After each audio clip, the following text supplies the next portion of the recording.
Please remain seated. The show will begin in 3, 2... Like a Hellcat.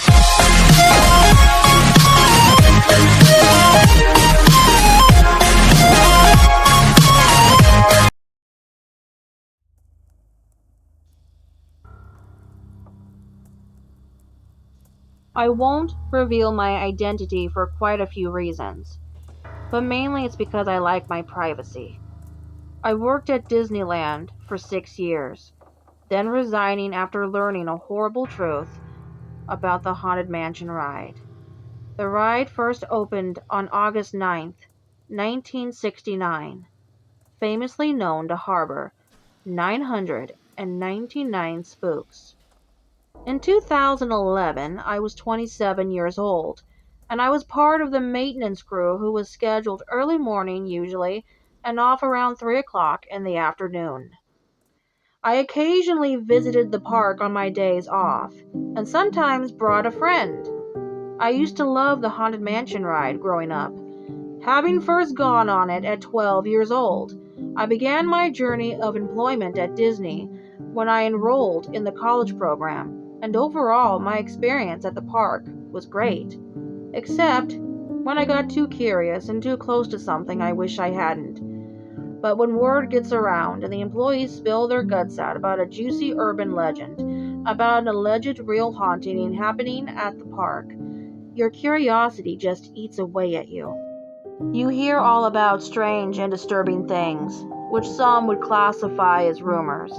Upon first hearing about a dead Disney cast member possessing and sabotaging an entire ride that spans 960 feet of track, I laughed at the idea, seeing as I never believed in ghosts, until I came face to face with one. To this day, I still visit the ride, but mostly to pay my respects to the actual deceased. It was the summer of 2011, and it was a blistering hot day at the park. I just finished my shift, and that's when it all started. I was walking out the back entrance of the ride and heading off to get some lunch, as I hadn't eaten anything at all that day. Then out of nowhere, this 17-year-old girl, black-haired Hispanic girl with green eyes, who was with her boyfriend and a couple of her brothers, goes absolutely ballistic. They had just exited the ride and she was foaming at the mouth, throwing herself on the ground, spitting and snarling like some rabid dog. Several guests saw this, even small children. Their expressions mixed with fear and confusion.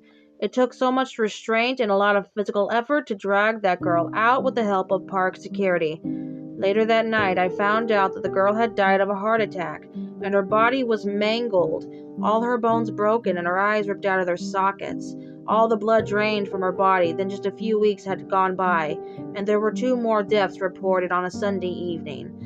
There were twin sisters, both 16 years old, with the same colored hair and eyes, who died of heart attacks, and their bodies were discovered the same way.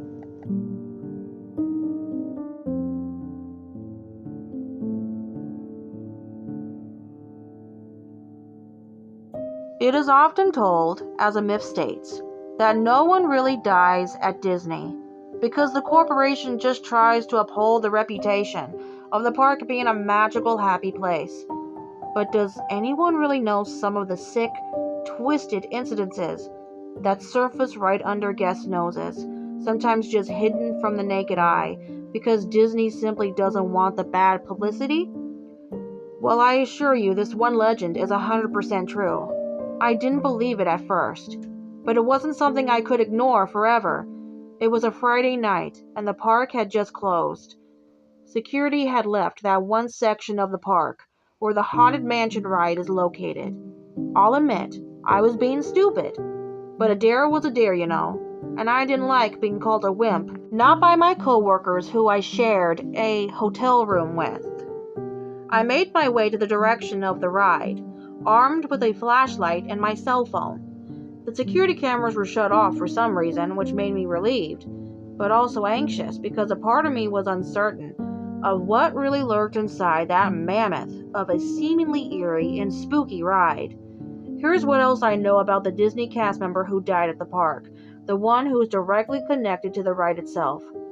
Her name was Madeline Thorpe, She was a beautiful young woman in her 30s that acted out the role of the ghost bride at the grand opening of the Haunted Mansion in 1969. Madeline was also a very naive and trusting person who fell head over heels for a married man, the head engineer who helped construct the Haunted Mansion. Her father was a cruel, abusive man that liked to control Madeline, was very possessive and overly critical of her appearance. He was the primary supervisor of the ride operations, and he made it his mission to protect his image and the park's reputation. Madeline was forced to starve herself and lose tremendous amount of weight, forced to take special medication that affected her mental stability. What sealed the final nail in the coffin was when her lover never came back for her, and she was so heartbroken. She killed herself in the attic of the Haunted Mansion ride. That's what some cast members told me. What happened to her corpse, no one knows. But there was no official police report filed, no investigation, no witnesses. Everything was swept under the rug because Disney commonly sugarcoats and covers up stuff to protect the company. The most disturbing part of the legend is, ever since Madeline's supposed death, her spirit never left. Her body was abandoned and discarded like trash, her name tarnished by snobbish, cutthroat execs that didn't want her to be remembered. The first reported encounter of Madeline's spirit occurred on the first-year anniversary of the Haunted Mansion ride. She was seen by a woman of the same eye and hair color who closely resembled her, and it is believed that the spirit of Madeline was so enraged by this, she appeared in a much darker, grotesque version of the ghost bride prop of the Haunted Mansion, in the beginning dubbed simply as the bride, and then stalked the girl throughout the rest of the ride. The girl, called Ronnie, was then caught in a trance, and she became a vegetable, having no consciousness of those around her. She was checked into the hospital an hour later, and the doctors ran all sorts of tests, found nothing wrong. The girl stayed in the hospital for 3 days, and had gotten worse. Fidgety, delirious, hallucinating, her voice changing into an older woman's. The doctors believed she had signs of schizophrenia. The girl wouldn't eat. She would starve herself. She would keep chanting out this limerick, this creepy, weird limerick, and it's all she would say. Madeline wants my body. Madeline wants my life. She told me I could run, but she's never far behind. She taunts me when I'm alone and laughs when I cry. All she ever wanted was to be someone's wife. The third day, she was found dead in her hospital bed. She had slit her throat, her body bathing in her own blood, and she also cut her arms and legs severely to the point the skin was ripped open, muscles torn and veins exposed. There are more deaths of young females with black hair and green eyes that happened over the years. I sneaked into the Haunted Mansion ride on August 9th at 11:30 p.m. sharp, marking the 42nd anniversary of Madeline's disappearance and her supposed death. The dare was to stay in the attic of the Haunted Mansion until 2 in the morning. I had to bring back proof that I actually did the dare. I had to take a photograph of Madeline's spirit caught on camera. Are you familiar with Constance Hatchaway? The most recent, updated version of the bride prop. She's like a hologram projection, not an animatronic. I heard from co-workers that Madeline would appear as Constance, but she manipulate the hologram to where her face would be in place of Constance's, and she would be holding a real, actual axe. I sat on one of the crates on the platform near where the hologram of Constance Hatchaway would appear during the ride's operation. Some time passed, a bit slowly as I kept checking my watch. I waited and waited. Nothing happened. I played on my phone for a little bit. My watch stopped working all of a sudden, and my phone froze after 5 minutes. The battery began draining quickly. 98%, 70%, 42%. Then it dropped to 15%, and then the phone shut off to a black screen. I blinked in astonishment. How was this possible? Then my flashlight, that had fresh batteries in it, began to flicker many times before shutting off.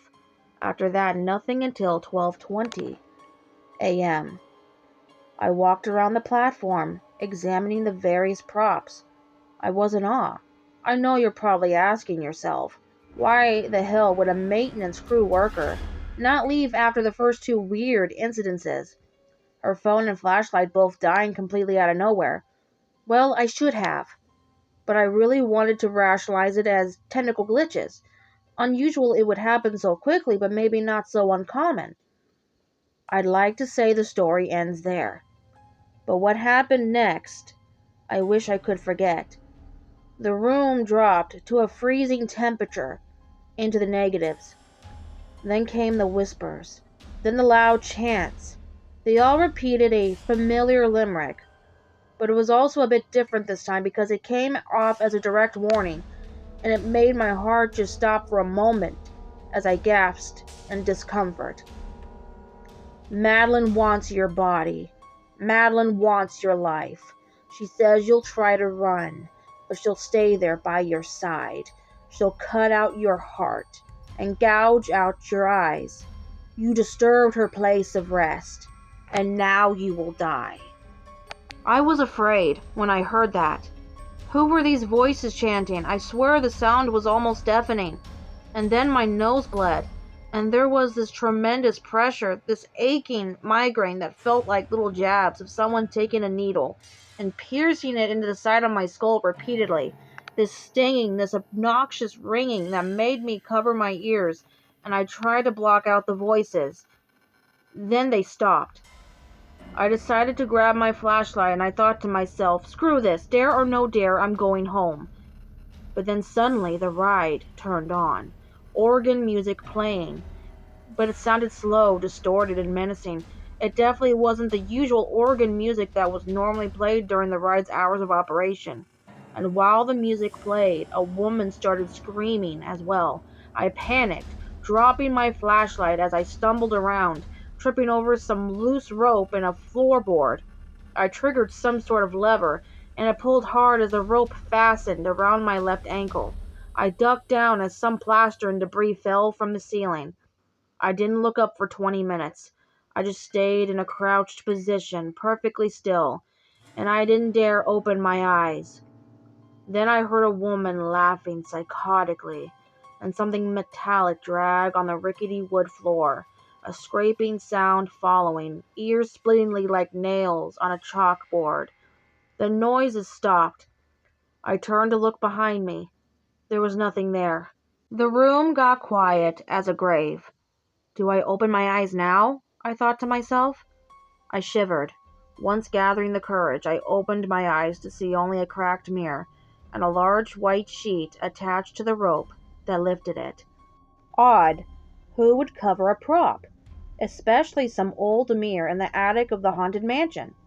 I backed away in reluctance. I wasn't sure what to do.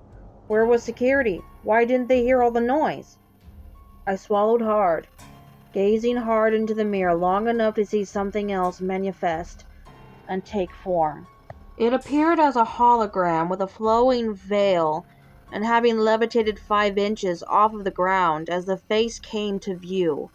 It looked like Constance, but in a split second, the face morphed from nothing but black mass to another woman's face. I gulped nervously, staring wide-eyed at the figure. Madeline? I muttered. She had long black hair, green eyes, but her face was a horrifying, decomposed mess.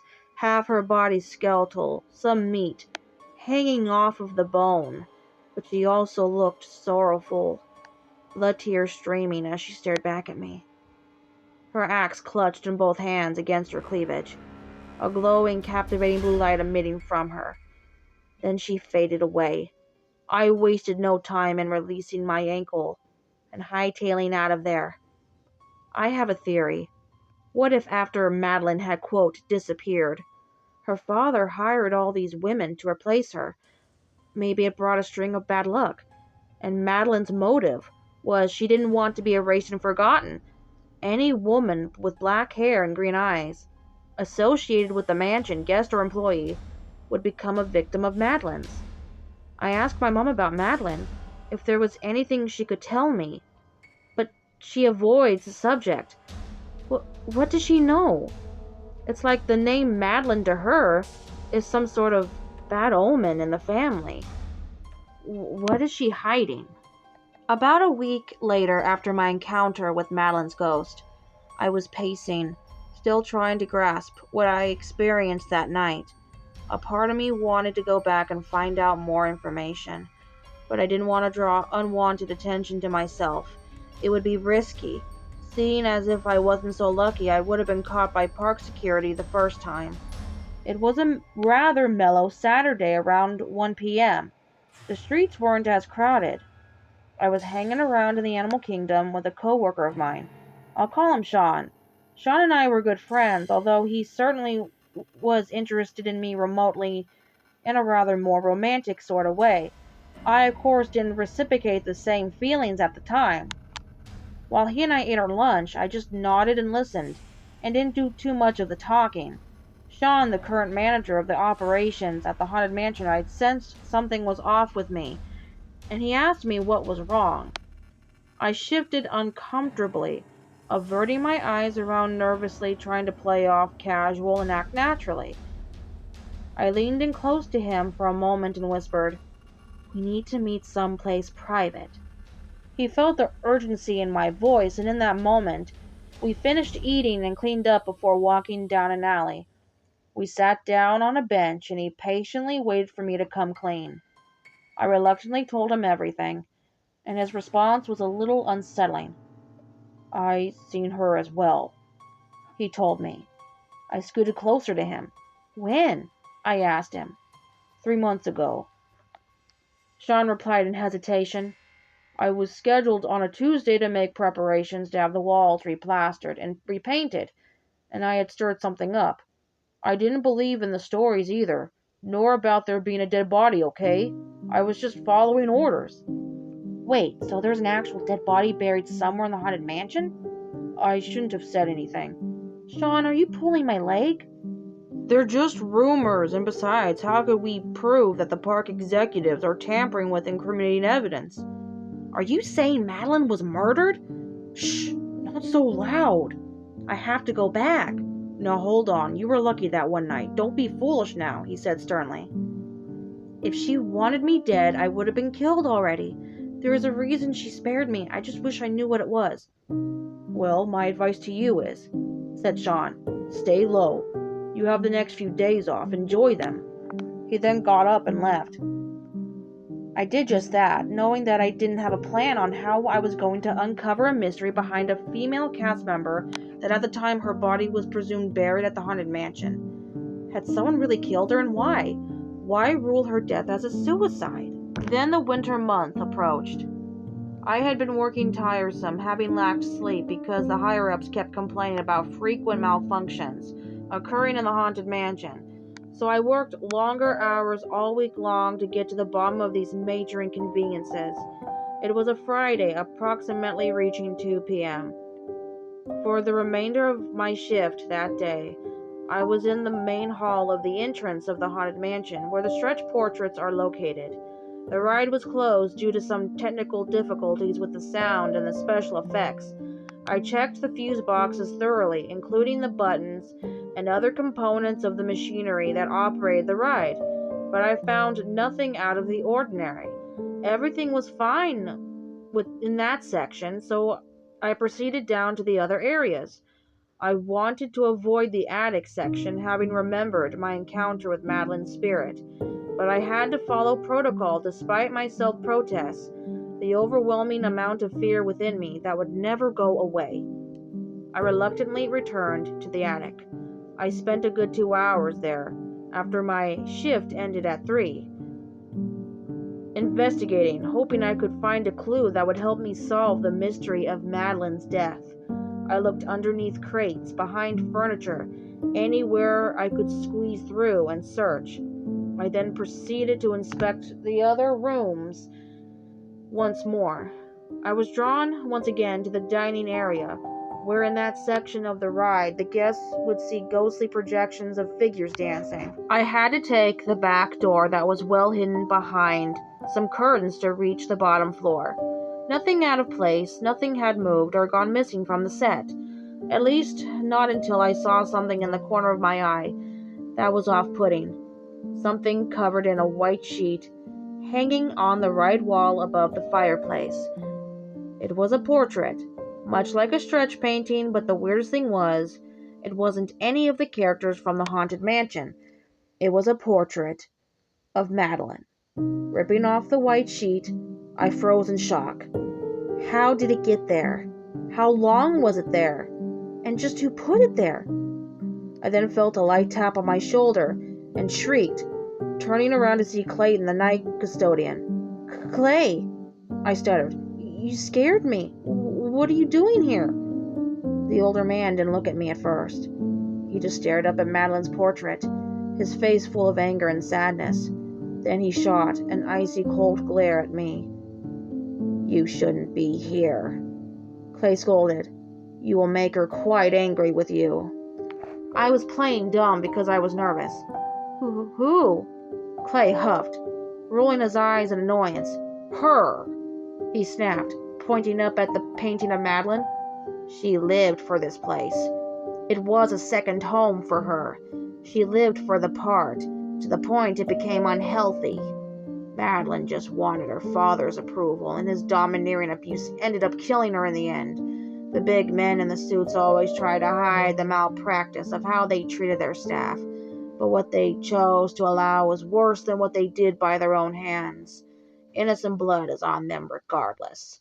It's what helped preserve the magic for them, to remove the dead weight, the one who couldn't carry the burden. Madeline, she just couldn't hold on anymore. The job was soul-crushing for her. You think she killed herself? I never wanted to even imagine it. Some would call it a selfish act. It may have been to me, but it was worse for me because I know she was hurting. And she pretended to be okay for the sake of the business, because she couldn't show weakness. Not in front of her father. That demented bastard. How could he walk free when his daughter was robbed of a life she should have had? Makes me sick. Clay's voice then broke a little. She begged me to come see her that night. Why didn't you? I can't say much more. Clay, I insisted. Please, what do you know? No, he yelled. This is not any of your business. Getting involved will only lead you to nothing but trouble. I've already been, I said strongly. What are you talking about? I seen her, Clay. I met Madeline. That's not possible. Believe what you want, but I know what I saw, and I think she was murdered. Clay scoffed. She primarily targets women that dress up and are hired to look like her. Green eyes, black hair. Her father was only trying to keep the Bride Act going, even if it meant Madeline's memory would be reduced to nothing, to being replaced by someone else's own physical representation of her. An obsession it was, an exploitation of a person's tragic past to make money, an insult, nothing more. I don't understand why she'd take interest in a redhead from the maintenance crew who wasn't casted as one of the bride replacements. He had a point. I don't know why either, Clay, but I promise you I'm telling the truth. Clay sighed, turning away from me. Just keep your mouth shut and head down around the execs. This conversation isn't to be shared with anyone. Got me? Then he stormed out.